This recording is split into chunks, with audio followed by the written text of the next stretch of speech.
In this episode of the podcast, we're talking about high-risk pregnancies, and there's some great information here whether you have a high-risk pregnancy or not.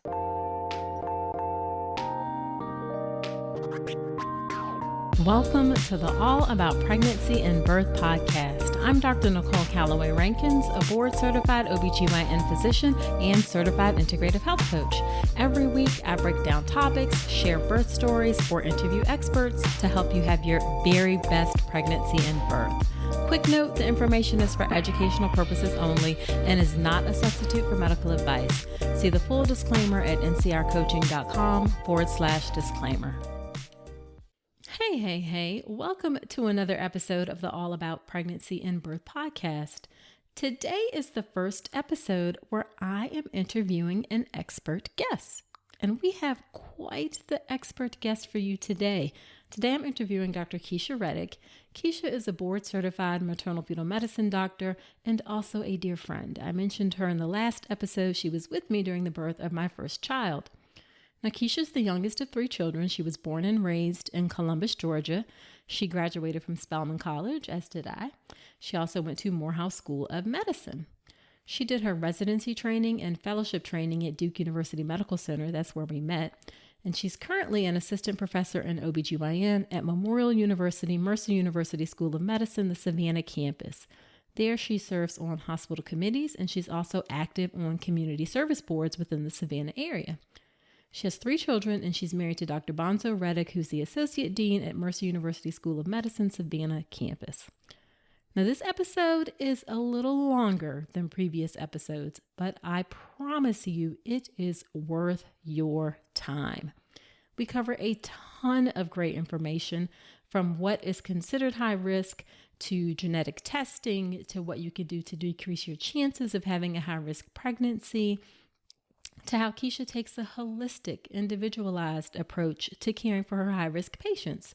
So you're going to learn a lot, whether you have a high-risk pregnancy or not. Now, before I get into the episode, I want to remind you about the discount I'm offering on the birth preparation course. I'm doing this to celebrate how well things have been going with the All About Pregnancy and Birth podcast. So until Friday, February 8th, you can get 20% off the birth preparation course. I only discount the course 3 or 4 times a year, so this will not happen again soon. Now, there's a 30-day money-back guarantee, so if you're not happy with it, you can get a full refund within 30 days. Now, it is very easy for me to say how great the birth preparation course is because I am super proud of it. But I want to share with you what a student who is in the course recently said after she finished going through the course with her husband. She said the class was very thorough in its content. It was easy to follow along, well-versed in its research, and packed with insight and helpful tips. We feel better prepared for the birth of our first child as a result. We would highly recommend this course to first-time parents. So this could be you. Head to ncrcoaching.com/enroll to join today and use the code CELEBRATE to get 20% off. That information will be in the show notes. Okay, without further ado, let's get to the interview with Dr. Keisha Reddick. So, hey, Keisha, thank you so much for agreeing to be on the podcast. Well, thank you for having me. I'm excited. Yeah, good. So the purpose of today's episode is to help bring some understanding to what is involved when a woman has what is considered a high-risk pregnancy. So I thought we would start off by having you just tell us a little bit about yourself and your work and even your family, if you feel comfortable doing that. Sure. I am a maternal fetal medicine specialist. Some people also call us a high-risk doctor or even a perinatologist. I trained at Duke with you for residency. Yay. And I stayed there for maternal fetal medicine fellowship. And then I went into practice for 4 years, and now I'm in Savannah, Georgia practicing. I am married for almost 16 years, and I am the mother of 3 children. I say I'm in the TPT group. I have a toddler, preteen, and teen. That's new. I have not heard of that So one. I have So I have a teen this year, I have a preteen, and I have a toddler. So I'm in that over 40 crew that has toddlers. So shout out to all those women with the toddlers over 40. So, why don't you go into a little more detail about the training that you went through in order to become a maternal fetal medicine doctor or MFM doctor? And I'm going to use the term MFM just because it's easier to say. For maternal fetal medicine doctors, the 3 years of training, we do specialized training with looking at ultrasound. So that's a good portion of my practice is doing consults. That includes us ultrasounds on babies for anatomy. We include genetic testing. In addition to that, we learn to take care of women who are extremely high risk. So some of those are women who may have significant medical complications or some that are pretty routine complications such as high blood pressure. We also take care of critical care patients. So over the 3 years of your fellowship, the majority of it is you spent doing clinical work. So you're learning how to read ultrasounds. You're learning how to do prenatal diagnosis. You're understanding genetics. You're understanding how to take care of high-risk women in the hospital, how to do specialized deliveries, how to coordinate care with other specialists within the hospital. The other part of that is doing research. Anytime you're doing a fellowship, you also need to incorporate research. So for about 18 months of your fellowship, at least when I was doing it, you devoted that time to doing research, and that is original research that you're coming up with on your own. After you do all of that, you do take a board exam, and you have to defend some of your research that you've done. Once that's all completed after the 3 years and you do your board exam, then you are a board-certified maternal fetal medicine doctor. Okay, so that is quite a bit of training, folks, that maternal fetal medicine doctors have to go through in order to take care of women who have high risk pregnancy. So they're very highly trained, highly specialized in what they do. So, what are the top 3 reasons that women may be referred to see you? And you can talk about more if you'd like, but what are the top 3 things that you see? I would say number one is if there is a concern on an ultrasound. So if there's an ultrasound finding that your OBGYN sees, they're concerned about the baby's kidneys, they're concerned about the baby's heart, they'll send you to us because we do a more detailed ultrasound. Most maternal fetal medicine practices are accredited for their ultrasound as well. What does that mean to be that accredited? means that you have additional specialized training and specialized oversight in the things that you're looking for in ultrasounds then. So I would say that's probably the number one reason why, one of the top ones that of reasons why patients get referred to our practice. Now, do women need to, should all women have this more detailed kind of ultrasound, or is what they get with their regular OBGYN most OBGYNs can do it because here's the thing, the actual risk for having a birth defect in any pregnancy is less than 3%. So there's a small percentage of patients that are actually going to have a birth defect. So you can start off with your, as a low-risk patient with your OBGYN. Now, the second thing why people get referred to us is maternal complications. So we get referrals for patients who have high blood pressure or have diabetes, or maybe they have a history of a heart defect themselves or a seizure disorder. Some of those conditions that moms have can actually increase the risk for the baby to have problems as well. So, for example, women who have diabetes, some of those women are at a higher risk for having babies with a spinal defect or even with a heart defect. So those patients should have a more specialized ultrasound. The third reason why patients get sent to us is for genetic testing. I think, sometimes patients look at our practice as we're here to tell you something terrible about your baby, or we're here to tell you to not continue your pregnancy. I would say it's very far from that. The great portion of our practice is prenatal diagnosis. And I often tell patients, I feel like that's one of the things that I was led to do, is to help you be prepared for your baby. I'm not here to tell you what to do with your pregnancy, but rather to hold your hand through whatever we're going through with this pregnancy. A lot of times patients get nervous about doing genetic testing because they think they're going to get information they don't want to know, or they don't know what to do with information, or often patients will say, well, I'm going to love my baby anyway, so it doesn't matter. And I'll say to them, well, it does, because you know why? We want to make sure we have everything lined up for you and your baby at the time of delivery. We want to make sure we're setting your kid up for the best chances of success and survival. So when I tell patients that, and I say, listen, this is what I feel like I'm led to do is to help you be prepared for your child. I think that, you know, different misconceptions about what we do leave the room and patients will say, you know what, you're right. Let's do everything we can to get all the information we can to be prepared.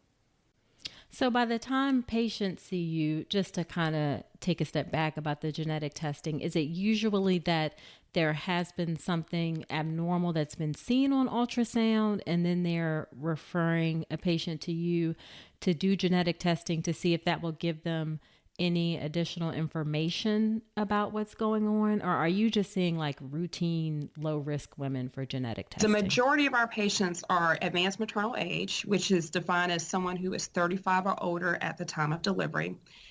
So the majority of them are just coming in for that initial screening. I would say there's the other part of that population is also, yes, the people who have had some type of abnormal testing or if they've had some concern on their ultrasound, that's the other group of folks who are coming to see us for a prenatal diagnosis.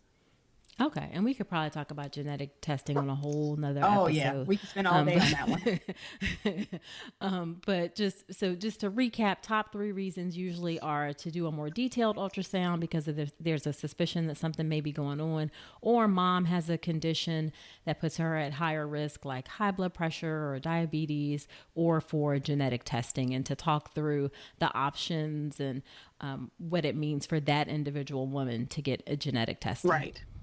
Yeah, okay, okay.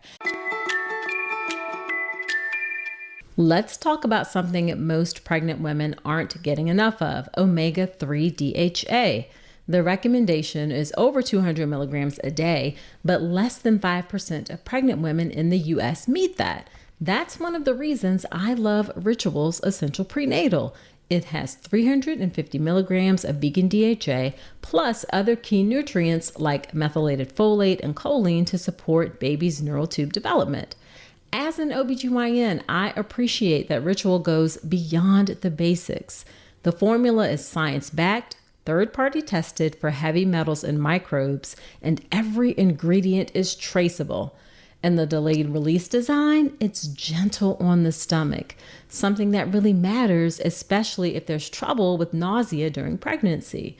You deserve to know exactly what you're putting into your body, especially when it comes to prenatal multivitamins. And with Ritual's dedication to traceable science and sourcing, you always will. See for yourself with 25% off your first month at ritual.com/Dr. Nicole. Start Ritual or add Essential Prenatal to your subscription today. That's ritual.com/Dr. Nicole for 25% off your first month. So now she's referred to you. What can a woman expect when she sees an MFM doctor? Well, if they're advanced maternal age, which is probably a good portion of the patients, or if it's oftentimes those patients will see a genetic counselor. I think that they're an integral part of our practice. They've done specialized training in genetics. These are people who have an advanced degree in genetics. So they'll sit down and talk with a genetic counselor about their family history. A lot of times patients, don't think about certain things in their family history that we have to trigger them and say, hey, is there anybody that was born with certain problems? Is there anybody that's had to have, surgery early in life? Because some things could run in families and that may mean we need to do some additional testing. So those patients in general meet with a genetic counselor. They get a full detailed history. And we also go over genetic testing options at that time. Generally, after they meet with a genetic counselor, then they will have a detailed ultrasound by one of our sonographers. In an MFM practice, our sonographers have a little extra training because of the detailed scans that we do. And then after they meet with a sonographer and have their ultrasound, then they meet with a physician. And that's at the tail end of the visit where I pretty much go over everything that's been done. Most times I will go back and do an ultrasound on the patient and just look over the baby as well and go over the patient's history to give a full, out plan of care for the patient that I tell the patient and that I also send back to their doctor. Okay, so they can expect it's not just like come in and sit down and have a discussion. Usually they're going to get an ultrasound before they see you, Right. and they may have met with a genetic counselor. So it's a pretty extensive It process. is. It is. Yeah. Yeah. While I'm thinking about it, about genetic testing, I don't want to scare anybody. What percentage of women do you see have abnormal genetic testing results? Oh, that is not the majority. I mean, I would say less than 5% of the time, because, if you think about it, the ones who are going to have the highest risk are those who are older, because of our ovaries and our eggs are older. So those are going to have a higher risk. But the majority of our patients, we're calling back normal results. So, see, that's, I just want everybody to kind of get that in your mind. We're kind of preparing for the possibilities of things. That's why we're having this discussion. But most likely things will be normal. But it's still good for you to have an idea just in case, because every pregnancy is different and the process can be a little bit unpredictable.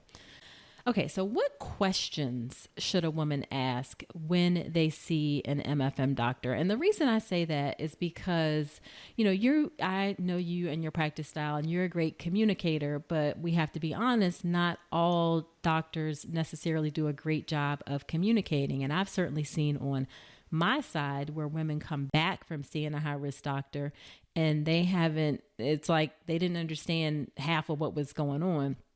And that process can be stressful for a woman to get sent to an MFM doctor. So what are some questions that she could ask when she's in front of you to help make sure she has a good understanding about what's going on with her pregnancy? I think the first thing is, because we do talk a lot about genetics in our office, is really asking questions about, the details about the test.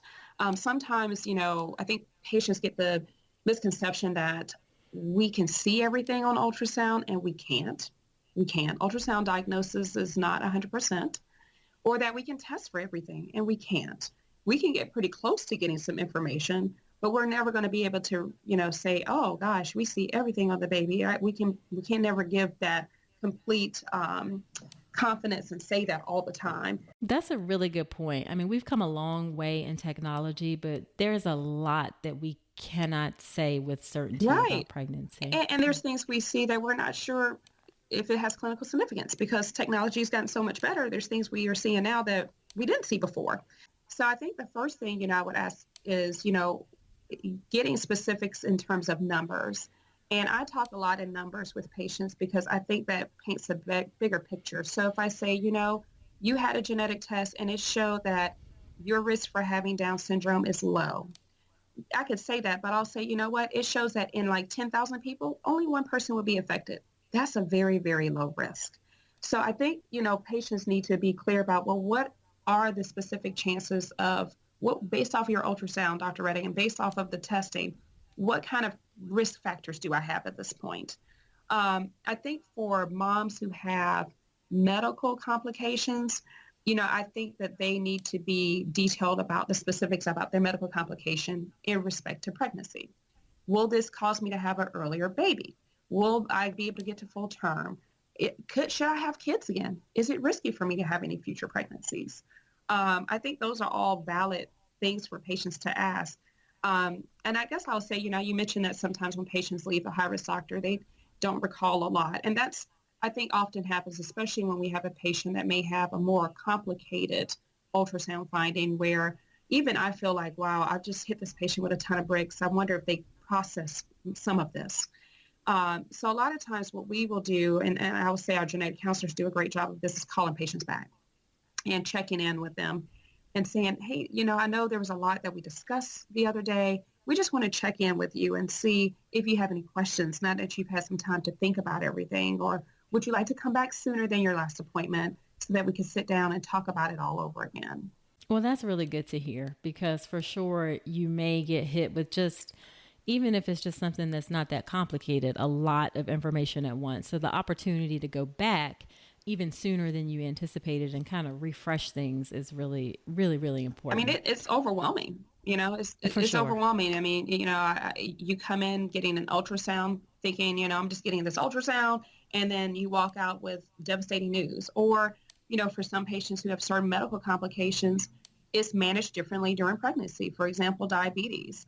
And so, if you find out you have diabetes in pregnancy, sometimes that's devastating for women because, hey, they're pregnant and they want to be able to enjoy their pregnancy. They want to be able to eat what they want to eat. They want to go to their shower to eat cake. And now we're saying, no, you can't do any of these things. And so what I've found to do is, one, calling patients back and just checking in with them. It's a simple phone call and saying, I know we talked about a lot. Let's kind of just rehash it, or let me just make sure you're okay. Or, I want to make sure you understood everything we said. Those just simple things help our patients out. Yeah, for sure, for sure. Now, if a woman sees an MFM doctor during her pregnancy, does that mean that the MFM doctor is going to be the one who delivers her baby? Not necessarily. Um, Most of our practice is what we call co-management. So I will see you as the high-risk doctor, but you will still maintain your prenatal visits and your delivery with your OBGYN. An example would be if someone has high blood pressure. I will maybe manage your blood pressure. I will keep an eye on your baby and do your ultrasounds, but your doctor will ultimately deliver you. There are a few circumstances where we take over the care or where the doctor will refer you and transfer your care to us.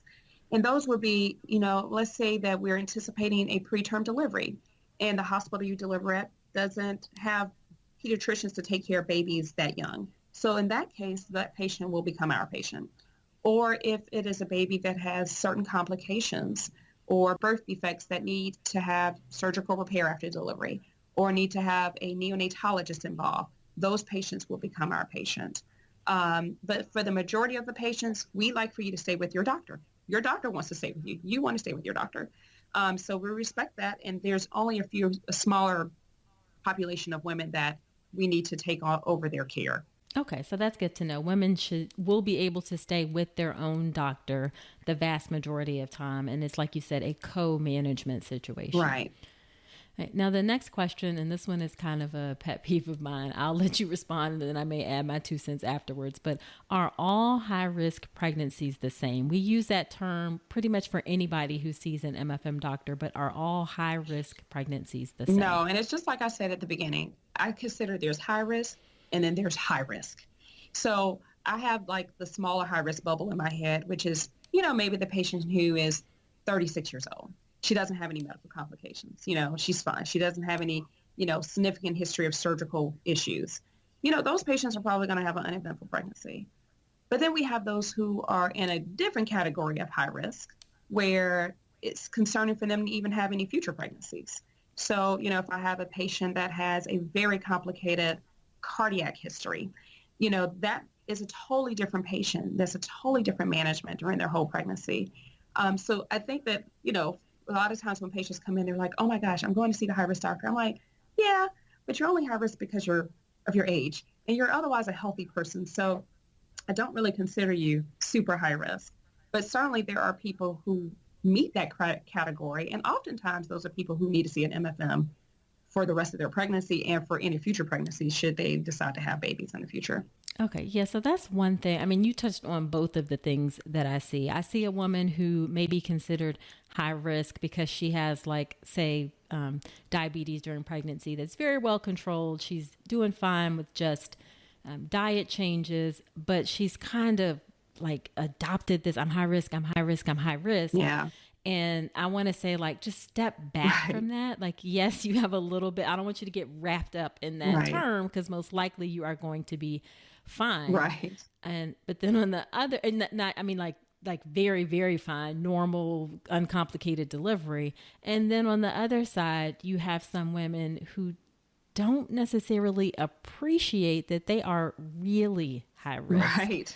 And you're trying to impress that you had diabetes before you were pregnant and high blood pressure before you were pregnant and you are very overweight. These things can really increase your risk. So what are ways or strategies that you try to help women understand their individual risk? I think you just said it right there. You have to take them as the individual. What I have learned, in practicing is one of the things that I try to do is I just try to figure out the patient who's in front of me. I try not to generalize all of them together.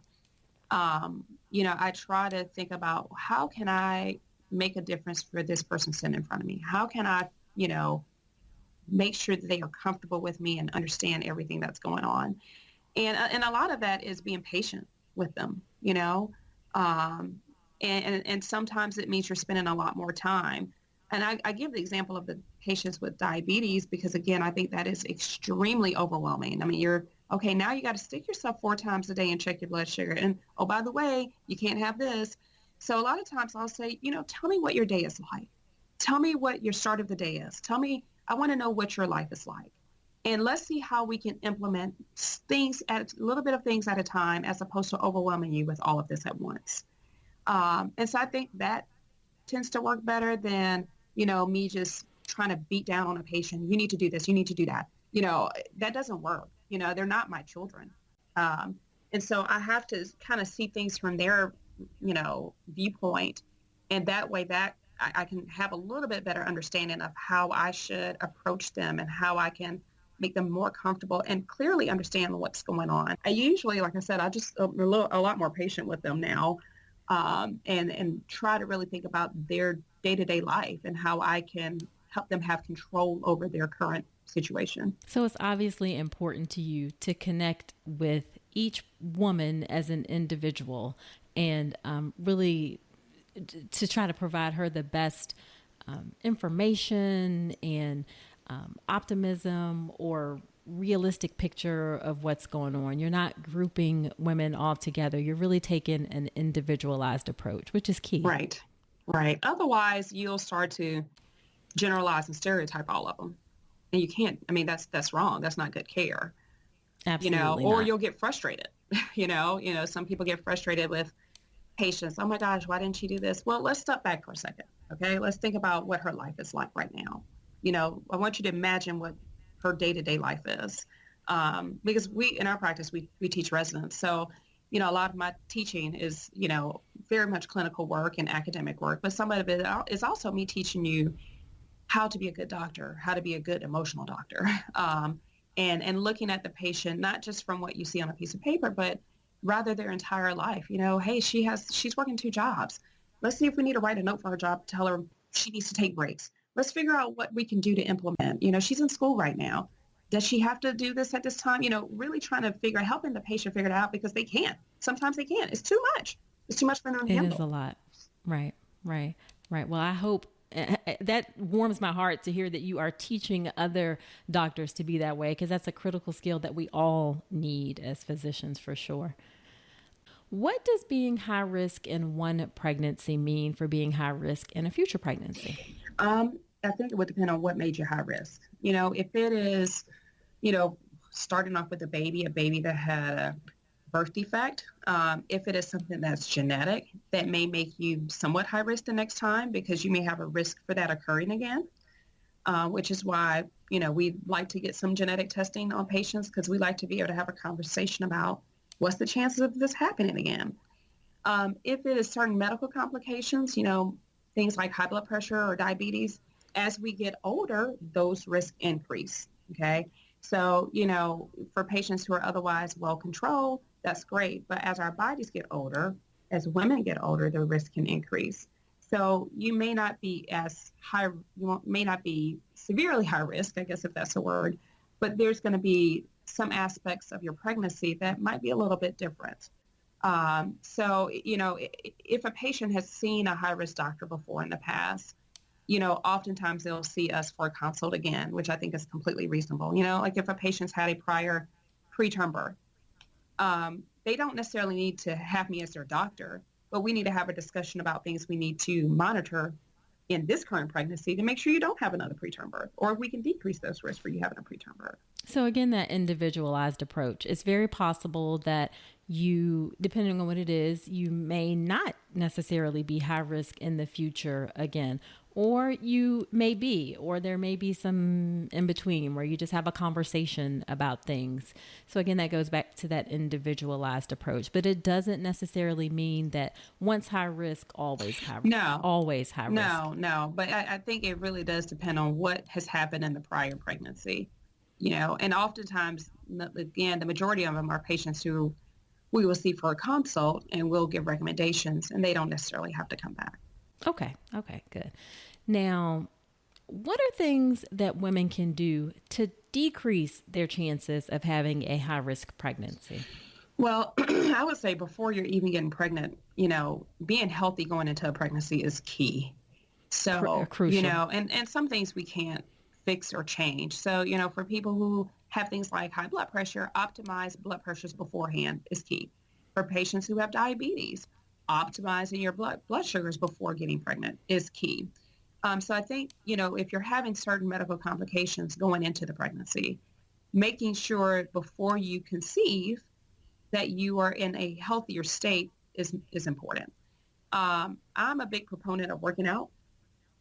So, when I have patients who come in and like, I want to start working out, Dr. Reddick, I'm like, well, you can't start CrossFit now at 16 weeks pregnant.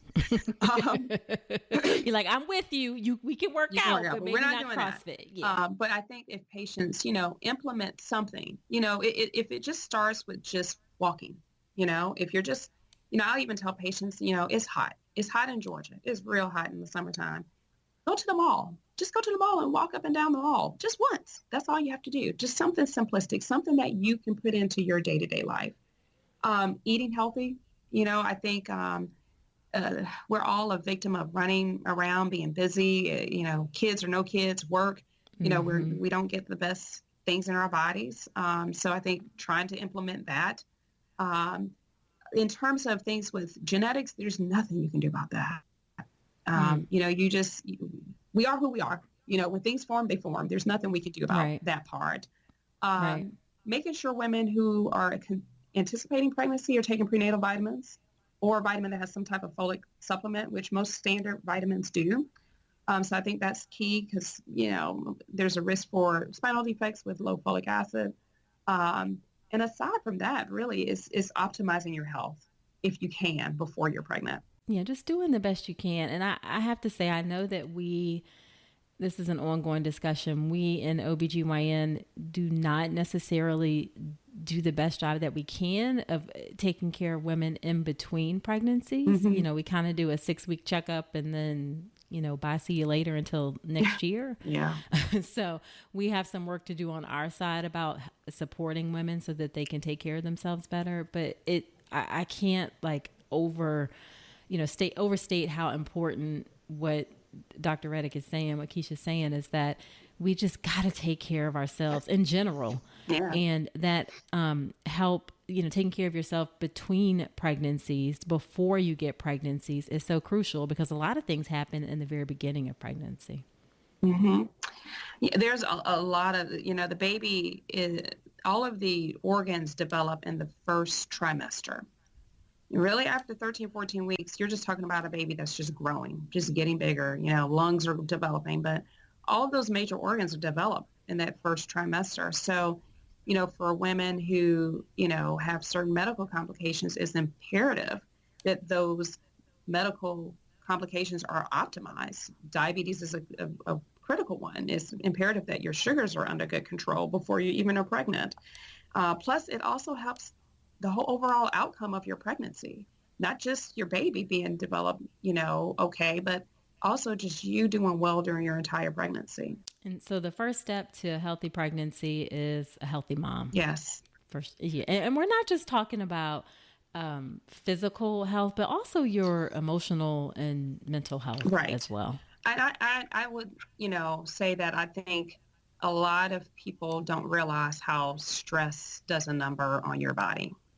And so, some of my job is me tackling that for patients. If I have a patient that has a very challenging social life, if I have a patient and I walk in the room and I see they've been crying, I'm not going to sit there and start saying, hey, let me see your blood sugar log. I'm going to say, well, what's going on? What's happening in your life? Is there something that I can help you with? Is there something that I can try to help fix or find a solution for? Because that, I can imagine, if people know that stress causes heart attacks, what do you think it does to your blood pressure and everything when you're pregnant? I just don't think that it's good to have that type of energy if you can avoid it. So if you know things that help you, prior to pregnancy, whether it's meditation, whether it's taking a run, whether it's taking a long walk, whatever it is, you need to continue those things while you're pregnant because pregnancy can be stressful. And so I think starting that off with the pregnancy, if you can be in a good state, that's always key. Absolutely, for sure. Taking a holistic approach to your health is really, really, really important. Finding something to wear during pregnancy shouldn't feel frustrating, and with Armoire, it's actually fun. Armoire is a clothing rental membership that gives you access to high quality, beautiful pieces that fit your changing body and your style. You take a quick 5-minute style quiz, pick what you love, and fresh styles show up at your door in as little as 2 days. I recently tried Armoire, and y'all, I loved the dress they sent. It was flowy, flattering, and it had pockets. I felt so good wearing it. You know that feeling when something just fits right? That's what Armoire delivers. And for you, Armoire is the answer to feeling cute and confident in maternity clothes without spending a fortune. No more clutter, no more wasting money on clothes that won't fit in a month. Just stylish, feel-good options on your terms. Right now, my listeners can give Armoire a try and get up to 50% off their first month. That's up to $125 off. Just visit armoire.style/Dr. Nicole. That's armoire.style, ARMOIRE.style/Dr. Nicole to get up to 50% off your first month and never worry about what to wear again. Try Armoire today. So now the next set of questions are to help listeners get a sense for who you are, not necessarily just as a doctor, but who you are as a person. So what is the most rewarding part of your work? I love it when I can see a patient through a very difficult pregnancy and then they come back and we can get them further than where they are before. There's a patient who I've been seeing recently. I took care of her and delivered her baby a year ago. And she was sick, very sick during her pregnancy and had to get delivered because she was getting very ill. And her baby's doing fine. It's literally, her baby is a miracle. I mean, it really is. And I've seen her again, and it just like warms my heart to have thought about things and have some insight about things to help prevent in the future. So I get that's very rewarding. Or if I see a patient and, I always tell people I love a good vaginal delivery. I do. I mean, I know I do. We do, a good portion of C-sections because of the nature of what I do, but I always say I love a good vaginal delivery. So there was one I had a couple years ago, and this patient had a VBAC, and I think she had 2 C-sections. And I mean, we were tossing and turning her all over the bed. We had the birthing ball. I mean, we were doing everything. And this kid ended up being really big. And she says to this day, she said, I saw your eyebrows raise when the baby was coming out. But she had a great delivery. It was amazing. And so before I walked out of the room, because I was coming off a call and my partner was taking over the next day, I said, I'll see you back in 2 years. Right. And sure enough, 2 years later, Lord, oh my pregnant. goodness. She had another baby and had another successful VBAC. And did wonderful. Right. You can hear it in your voice. It was great. It was so wonderful. She had such a beautiful delivery. I mean, I don't know. I feel like when I do a C-section, I'm fine doing them. And I talk to patients throughout the whole time. I play music if they want to. If not, they listen to Beyonce because that's my favorite. And so y'all don't, let me tell y'all what, I'm going to just throw this in don't here. Say nothing bad about Dr. Reddick is like top of the wait, am I saying it right? The Bayhive, okay? The Bayhive, okay? Yes, she is like at the top. So in C-sections, even then I'll tell, ask patients, is there music you want to listen to? Or, can we drop the drape? I'll tell dads, come on, I want you to get your camera. Like I really try to make it as inclusive as they want me to be. I have some patients who are like, don't say nothing the whole time, Dr. Reddick. I don't want to know anything you're doing.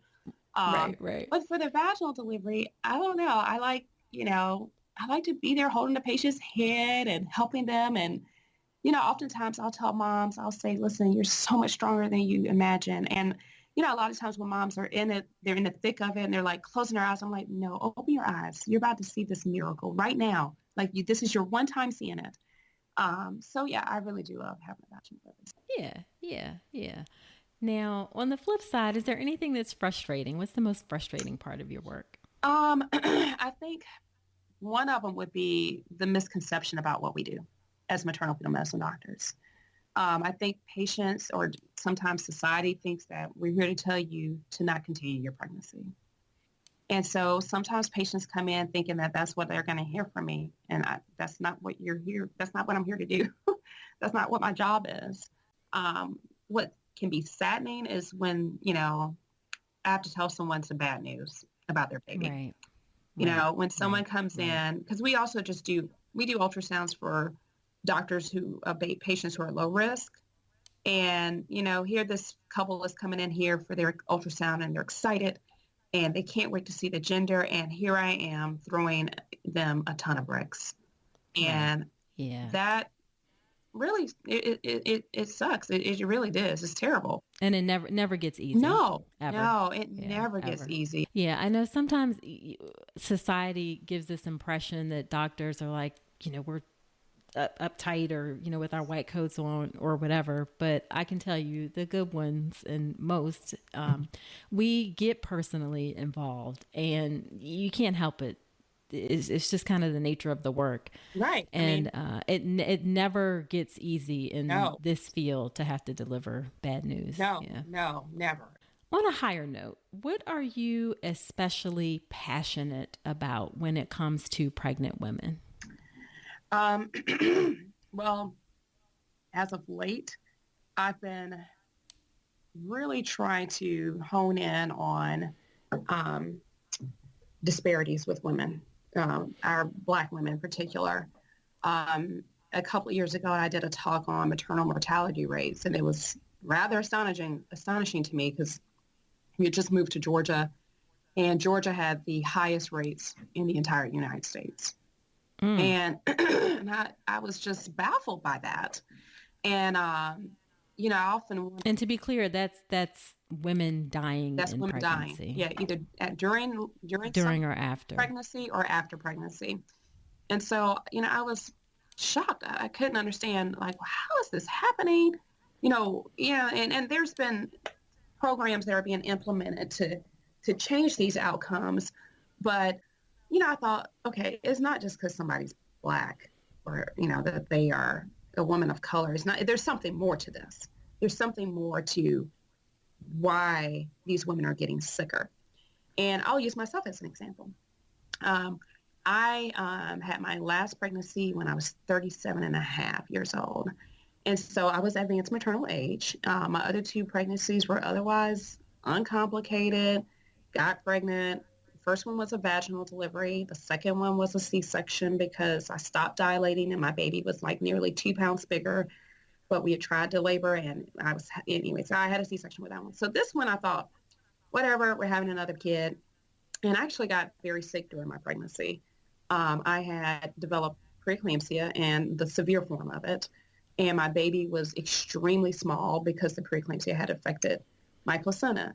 Now, I had worked out during my pregnancy. I actually ran a 5K during that pregnancy. I was working during the pregnancy. But what was the difference in this whole thing? I was a bit older. And it was scary for me to know that I started off this pregnancy healthier than I had any other ones, physically healthy, I'll put it like that. And yet, somehow or another, I got very sick and delivered a 2-pound baby 10 weeks early. And so in my mind, I'm like, there is something else. There is something going on with maternal mortality. It's not just delays in care. That may be part of it, or, near misses.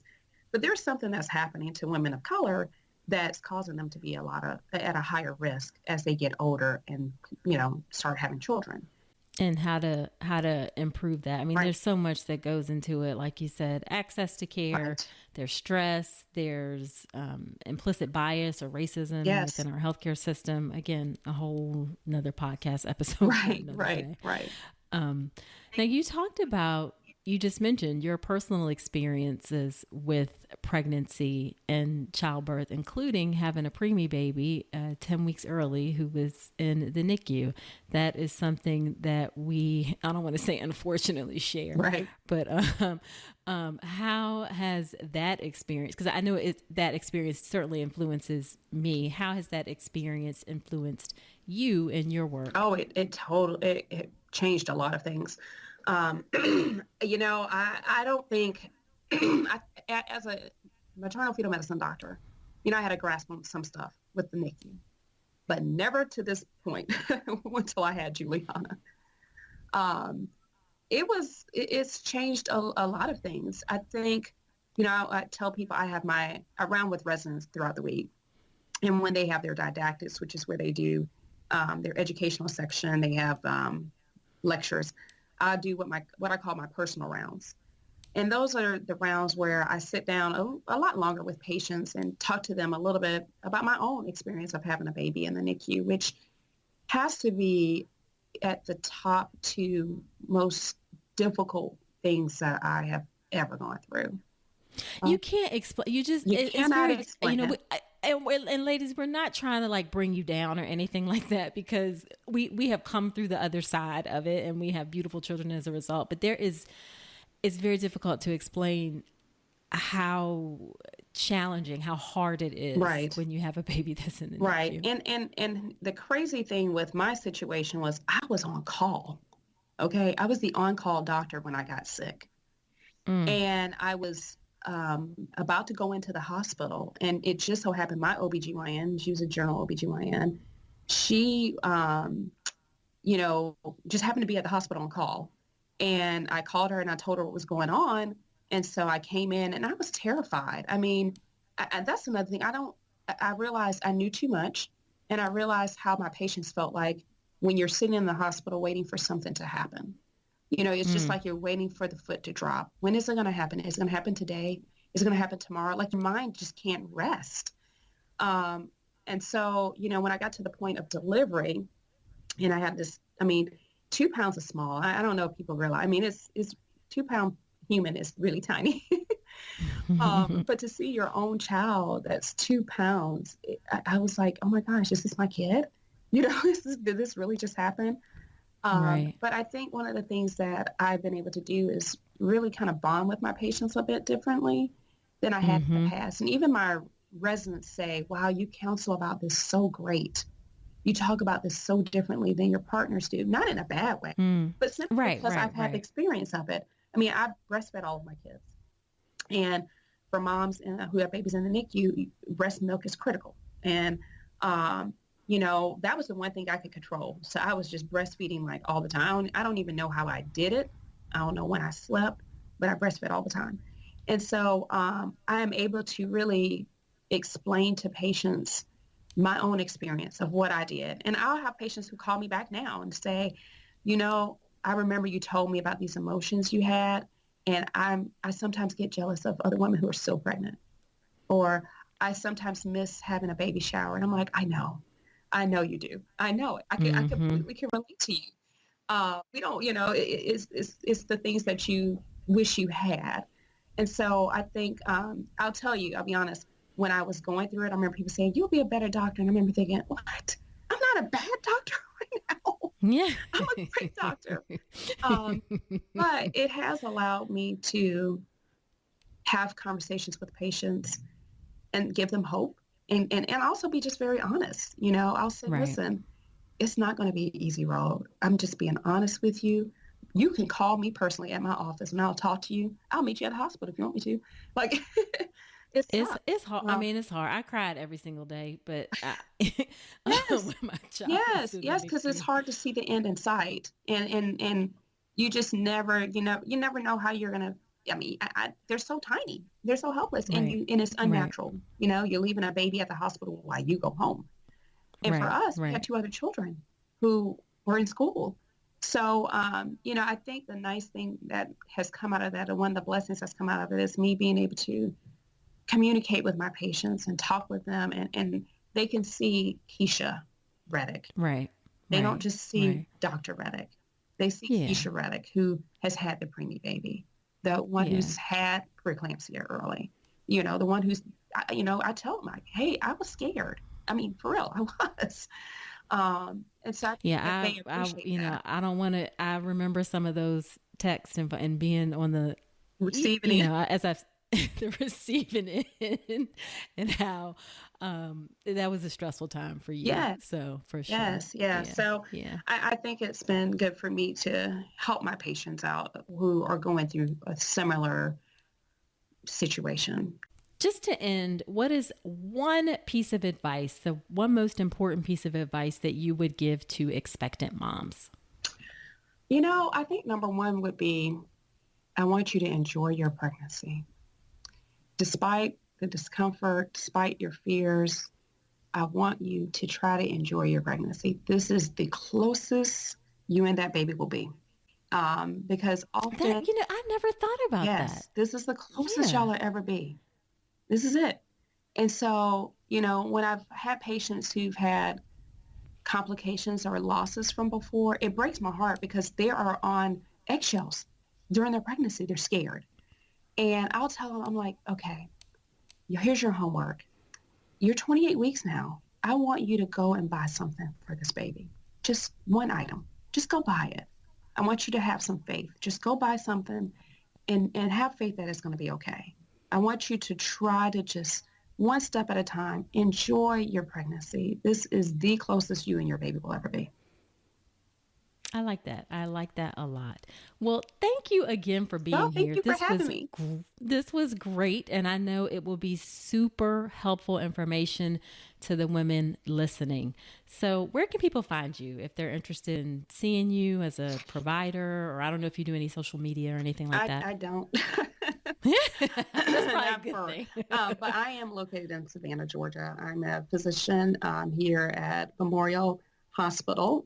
So anyone in the Savannah area who has any concerns about high risk complications or if they want preconceptual counseling, we also do that. People who may have a history of certain medical issues or a family history, we talk to patients and give them information, things to get prepared for a future pregnancy. Okay, perfect. Well, that's it. Thank you again, Thank you. Keisha, and I will talk to you All later. right. Bye-bye. Okay, bye. Wasn't that great? Tons of useful information there. Now, when I have a guest on the show, whether it's an expert guest or someone sharing their birth story, I like to give something that I call Nicole's Notes. And it's just my top 3 or 4 takeaways from the show. So my first takeaway from today's show is you will most likely have a normal pregnancy. The risk of you having any issues is low. Number 2, a maternal fetal medicine doctor is there to help you get the best outcome during a pregnancy that has some concerns. They're not there to scare you. They're not there to make you feel bad. They are there to help you have the best possible outcome for you and your baby during your pregnancy. Number 3, if you have to go to a maternal fetal medicine doctor, you deserve an MFM who treats you with respect, who treats you with kindness, who appreciates you as an individual and not a condition, and also takes a holistic approach to your care. So do not be afraid to switch if you're not happy with the MFM doctor that you have. And then the last thing is remember to take care of yourself. That is so important for having good outcomes for your pregnancy. Take care of yourself both during your pregnancy and in between pregnancies to have healthy pregnancies and a healthy life. So what did you take away from the episode? Let me know on Instagram. I'm on Instagram at Dr. Nicole Rankins. You can comment in the post for this episode or send me a DM. Now be sure to subscribe to the podcast in iTunes or wherever you listen to podcasts. And if you feel so inclined, I'd really appreciate you leaving an honest review in iTunes. It helps other women find the show. And don't forget about the discount of the birth preparation course. For a limited time, you can get 20% off the regular price of the course. I don't discount the course often, so don't miss out. There's a 30-day money-back guarantee, so if you're not happy, you can get a full refund within 30 days. Go to ncrcoaching.com/enroll and use the code CELEBRATE to claim your discount. All right, I will see you next week. And until then, I wish you a healthy and happy pregnancy and birth. Today's episode is brought to you by Women's Wellness Coaching by Dr. Nicole Calloway Rankins. Head to ncrcoaching.com to check out my free 1-hour mini course on how to make your birth plan, as well as my comprehensive online childbirth education class, the Birth Preparation Course. With over 8 hours of content and a private course community, the Birth Preparation Course will leave you knowledgeable, prepared, confident, and empowered going into your birth. Head to ncrcoaching.com to learn more.